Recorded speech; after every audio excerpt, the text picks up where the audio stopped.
आप देख रहे हैं डॉक्टर भगवान चौधरी हमारे विशेष कार्यक्रम में शामिल हैं। बदलते हुए मौसम में होने वाली बीमारियां किस तरह से बच्चों को प्रभावित करती हैं और इस समय सबसे ज़्यादा मरीज निमोनिया के आ रहे हैं। खास करके जो बच्चे हैं वो इसके गिरफ्त में आ रहे हैं, क्योंकि मौसम बदल रहा है और मौसम बदलने की वजह से सर्दी, खांसी, बुखार, सांस लेने में तकलीफ, इस तरह की समस्या आम हो रही है। और इसी विषय में डॉक्टर भगवान चौधरी ने प्रिकॉशंस और बचाव को लेकर के क्या कुछ अपनाव करना चाहिए, इसके विषय में इन्होंने सुझाव दिया है। तो आइए जानते हैं डॉक्टर साहब क्या कुछ कह रहे हैं। हम इनका स्वागत करते हैं और एक बार हम इनसे जानना चाहेंगे कि बच्चों के लिए खास करके क्या क्या सुविधा आप अंदर में दे रहे हैं। अंदर में सर क्या क्या सुविधा आप दे रहे हैं बच्चों के लिए? बच्चों को निमोनिया में हम लोग सबसे पहले निमोलाइजिंग करते हैं। निमोलाइजिंग करने के बाद आवश्यकता पड़ती है तो ऑक्सीजन भी देते हैं। हाँ। उसके बाद उसका इंजेक्शन वगैरह जो भी औषधियाँ दी जाती है हम लोग पूरा करते हैं। डॉक्टर साहब, एक सवाल आपसे बहुत ज़रूरी है जो कि सभी लोग ये जानना चाहते हैं कि मौसम बदलने से ही निमोनिया का प्रभाव होता है या जन्मजात भी बच्चे होते हैं जो निमोनिया के होते हैं? कहने का मतलब है कि बहुमत हिस्सा मौसम बदलने से ही होता है। कुछ बच्चों में जन्मजात होता है जो वीकनेस है, जो बहुत समय से पहले पैदा हो चुके हैं, उन बच्चों में होता है निमोनिया। तो इसमें सर क्या बचाव करना चाहिए निमोनिया में? निमोनिया में बचाव की मौसम से बचाना है, ठंड से बचाना है। माँ जो ठंडा चीज़ खाती है वो नहीं खाना चाहिए। गर्म कपड़ा बच्चों को पहना के रखना चाहिए। समय से औषधियाँ उसको देना चाहिए। यही सब करना चाहिए। अच्छा डॉक्टर साहब, हम लोग देखते हैं निमोनिया में जैसे आप लोग जो है बच्चे को कोई मतलब ऑक्सीजन या कुछ इस तरह का नेबुलाइजर वगैरह का इस्तेमाल करते हैं, उससे क्या रिलीफ मिलता है? निमोलाइज देने से बच्चों में जो सांस की गति बहुत ज़्यादा रहती है, तो निमोलाइज करने से उसको सांस की गति में माने रुकावट आता है और उसको सांस लेने में जो तकलीफें होती है वो कम हो जाता है।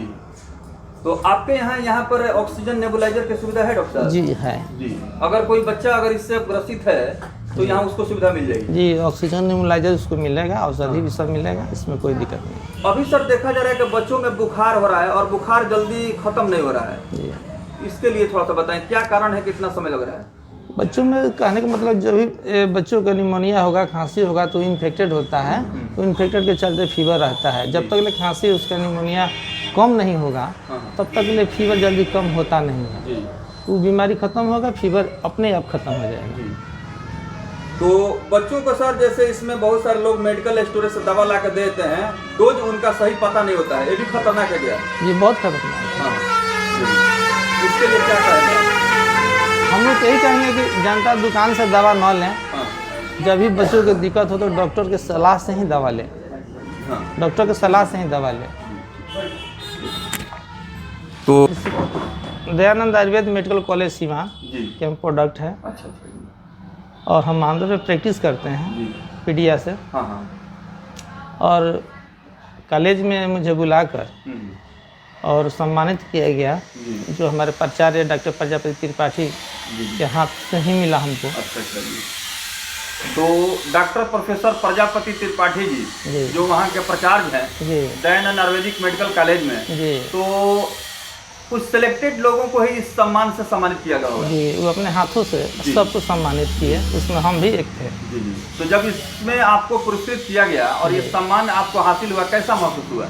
बहुत अच्छा महसूस हुआ। हमारे गुरुजी हैं डॉक्टर प्रजापति त्रिपाठी, हम लोग पढ़ाए हुए हैं, गुरुजी हैं और हमारे कॉलेज के प्राचार्य भी हैं और हम लोग को बहुत मैंने आदर सम्मान देते हैं सर, और वो अपने हाथों से सम्मानित हम लोग किए थे। डॉक्टर साहब, एक सवाल आपसे, क्योंकि चिकित्सा के क्षेत्र में या किसी भी क्षेत्र में जब कोई काम इंसान करता है और उसको सम्मानित होने का सौभाग्य मिलता है तो ये कहीं ना कहीं काफ़ी एक खुशी का भाव होता है कि हम इस क्षेत्र में काम किए तो हमको सम्मानित किया गया। तो आप जब इस क्षेत्र में आए मेडिकल सेवा में, कैसे मतलब आना हुआ, जरा इसके बारे में बताएं। इसको पिताजी की मेरा सोच था कि बेटा डॉक्टर बने और आगे चल के समाज का सेवा करे। उस वक्त से ही हमने मैंने लगा इस फील्ड में और लगे आज तक हम यहाँ तक आए हैं और इस कॉलेज के प्रोडक्ट रहे हैं। तो आपके पिताजी मतलब इस क्षेत्र में आपको प्रेरित किए? जी, मेडिकल फील्ड में आने के लिए? जी। तो अभी इस क्षेत्र में काम करते हुए जो आपको अनुभूति हो रही है, कैसा लग रहा है? अच्छा लग रहा है। एक सवाल सर हम लोग थोड़ा सा करना चाहेंगे, क्योंकि सामाजिक जन जागरूकता अभियान कार्यक्रम है और आपकी आवाज़ जनता तक, समाज तक पहुंच रही है। बहुत सारे ऐसे लोग हैं, जैसे एलोपैथिक मेडिसिन के बारे में आता है कि एलोपैथिक मेडिसिन एक ऐसा मेडिसिन है कि यह जो है एविडेंस बेस्ड प्रैक्टिस है और ये अमृत का भी काम करता है और जहर का भी काम करता है। कुछ लोग अपने से दवा खा लेते हैं बिना किसी डॉक्टर से दिखाए, यह कितना खतरनाक है? ये तो बहुत खतरनाक है। कुछ पब्लिक है कि दवा दुकान से दवा लेके खा लेते हैं और दुकानदार दे देते हैं, ऐसा नहीं होना चाहिए। यह गलत चीज़ है। डॉक्टर के बिना सलाह के कोई औषधि नहीं लेना चाहिए। किसी विशेषज्ञ डॉक्टर से मिलकर ही मतलब सलाह लेकर ही दवा खाना चाहिए, यह उचित चीज़ है।